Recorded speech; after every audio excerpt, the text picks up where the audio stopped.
मला वाटतं महत्त्वाचं सगळंच असतं, त्याचं महत्त्व सामान्य माणसापर्यंत नेण्याचं काम केलं पाहिजे. मंत्रालय जरी नसलं तरी बच्चू कडू कार्यकर्ता म्हणून ते काम अतिशय चांगलं आणि प्रामाणिकपणे करणार आहोत. आणि काल शिंदे साहेबांना मी स्वतः पत्र दिलं. त्यांनी सांगितलं आत्ताच काही पत्र द्यायची गरज आहे का, आहे तसं राजीनामा द्यायची गरज नाही असं म्हटलं आहे. आज मी CM साहेबाला भेटायला आलो होतो, पण ते मीटिंगमध्ये आहे. मी त्यांना पत्र पोहोचवलं आहे. आता हा निर्णय सरकारचा आहे, परंतु माझी इच्छा नाही आहे काम करायची. त्यावर मी आंदोलक म्हणून समोर येईल. दुसरी म्हणताय की इच्छा नाही आहे काम करण्याची, अजून राजीनामा स्वीकारलेला नाही आहे. नेमकं असं काय कारण झालं की राजीनामा द्यायचं? तुम्हाला कोणी मागितलं पण नव्हतं राजीनामा, काम ठेवायचं सांगितलं? काम माझं असं मत आहे, काम करायचं, त्या पदावर राहायचं असेल तर न्याय भेटला पाहिजे. आणि न्याय भेटत नसेल तर त्या पदावर राहण्यात काही अर्थ नाही. बाहेरच्या राज्यात 4,000 रुपये मानधन आहे दिव्यांगांना. ज्याला 2 पायाने, हात नाही, डोळे नाही, त्याला तुम्ही 1500 देता. लाडक्या बहिणीला पण 1500 देता, आणि ज्याला 2 पायाने त्यालाही 1500 देता. तर हा अन्याय आहे ना. मला असं वाटतं का योजना ह्या कष्टकऱ्यांसाठी आणि गरजवंत, ज्यांना गरज आहे, अडचणीत असणाऱ्या लोकांसाठी असल्या पाहिजे. तर त्यासाठी त्या योजना नाही. कष्ट अधिक आहे, काम कमी, पैसे कमी आहे, त्याच्या हक्काचे पैसे भेटत नाही. अशा वेळेस जर दिव्यांगाचं कामच होत नाही, साधं मानधन वाढून भेटत नसेल, त्यांचं मानधन वेळेवर येत नसेल, महिन्याच्या महिन्या भेटत नसणार, तर मग त्या पदावर राहून काही अर्थ नाही.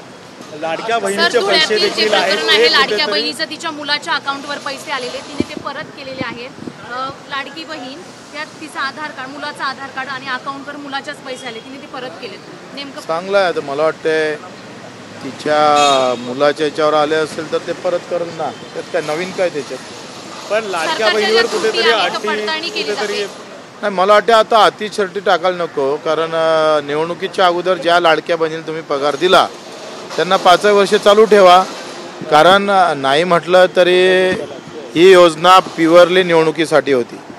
लाडक्या बहिणीबद्दल कोणालाही आस्था नव्हती, कुठल्याही प्रकारचं तिचं भलं व्हावं अशाही प्रकारच्या काही भावना नव्हत्या.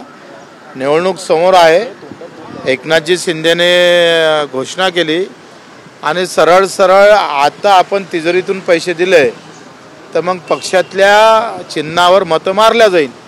ह्या सगळ्या भावना होत्या. काँग्रेस असो का भाजप असो, यांच्या भावना सरळ सरळ ह्याच होत्या. लाडक्या बहिणीचं भलं करण्याच्या काही भावना नव्हत्या.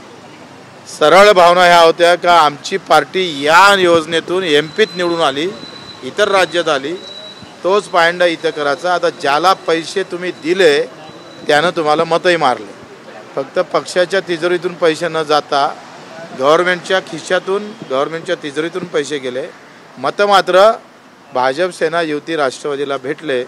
त्या योजना त्यांना चालू ठेवावं लागेल. त्यात निकष लावता कामा नाही, कारण तुम्हाला मत दिलेलं आहे. आता त्याच्यासोबत बेमानी करान तर मग तुमच्या, मला वाटतं त्या लाडक्या बहिणी तुम्हाला सोडणार नाही.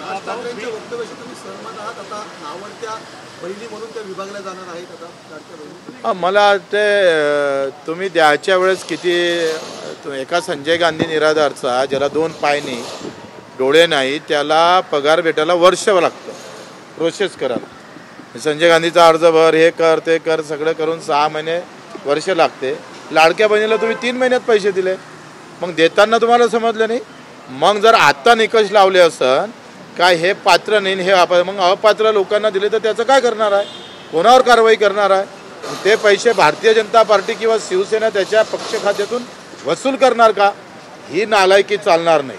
अशी जर नालायकी केला तर आम्ही त्या पद्धतीनं समोर गेल्याशिवाय राहणार. बीड प्रकरणामध्ये 2 आरोपी जे आहेत त्यांना घेतल्याचे फरार होते, त्याचाही काहीही फरार आहे.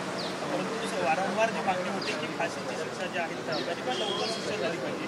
तुमचं काय मत आहे या सगळ्या चौकशीबाबत? त्याला सत्तेतली किनार लागलेली आहे. आरोपी आहे, त्याला सत्तेची किनार आहे. त्याच्यानं काही होणार नाही. काही त्यांना माहीत आहे, राजकीय लोकांना जास्तीत जास्त वादळाची जी काही हवा आहे, प्रभाव आहे, ते 15 दिवस 1 महिना राहतं आणि नंतर पुन्हा त्याला मदत. माझं नेहमी म्हणणं राहतं, सत्य आणि सत्ता, सत्य महत्त्वाचं आहे. आणि सत्ता जर सत्याला दाबत असेल तर ते आज नाही उद्या त्याचे परिणाम भोगावं लागेल. राजीनामा मागितला जातोय. जरांगे पाटील ज्या प्रकारे मागणी करतायत की या आरोपीची नार्को टेस्ट करायला हवी, बऱ्याच गोष्टी बिलकुल करायला पाहिजे. माझं काय म्हणणं आहे का एवढा मोठा जर खून होत असेल, बेमानुष मारल्या जात असेल, एवढी गुंडागर्दी चालत असेल, तर आज त्या पार्टीचा झालाय, उद्या तुमचाही होईल ना. अशा प्रकारचं वातावरण या राज्यात जर कोणी सुरू करून पाहत असेल आणि सत्ता त्याच्या बाजूने उभं राहत असेल तर त्याला निश्चित झालाच पाहिजे.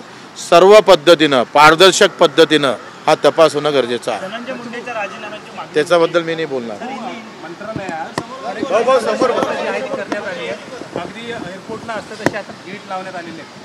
तुम्हाला या सगळ्याशी सहमत आहात? कारण तहसील लेवलची किंवा स्थानिक पातळीची कामं तिथंच झाली पाहिजे असं मुख्यमंत्र्यांचं म्हणणं आहे. सहमत आहे? माझं असं मत आहे का तहसील आणि जिल्हा लेवलचे कामासाठी जर इथं यावं लागत असन तर मुख्यमंत्र्यांना हे पहिले हमी द्यावं का जर कलेक्टर आणि तहसीलदारांना आहे तिथले कामं केले नाही त्याला इथं यावं लागत तर पहिले कलेक्टर आणि तहसीलदार निलंबित करा. कुठे गेलात सेवा हमी कायदा? आहे धम्मक तुमच्यात? 7 दिवसात काम करावं लागतं, 7 दिवसात उत्तर भेटलं पाहिजे, एक उत्तर भेटत नाही.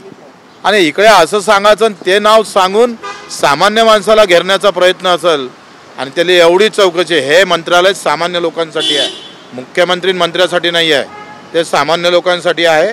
आणि कोणी अशी आडखटी असेल तर आम्ही तशा पद्धतीचं मोर्चा बांधणी करू. विजय वडेट्टीवार बोलताय भाजप सहयोगी पक्षाला संपवतोय म्हणून नितीश कुमार अस्वस्थ झालेले एनडीएमधून बाहेर पडू शकतात. महाराष्ट्रात तुमचा अनुभव काय आहे माहिती? कसं आहे, भाजप जेव्हा लहान मासा असतं तेव्हा त्या मोठ्या मासाच्या खाली राहून तो भक्षण करत राहतं. मोठा झाला का त्याच माशाला खाऊन जगतं. अशी पार्श्वभूमी भाजपची आहे.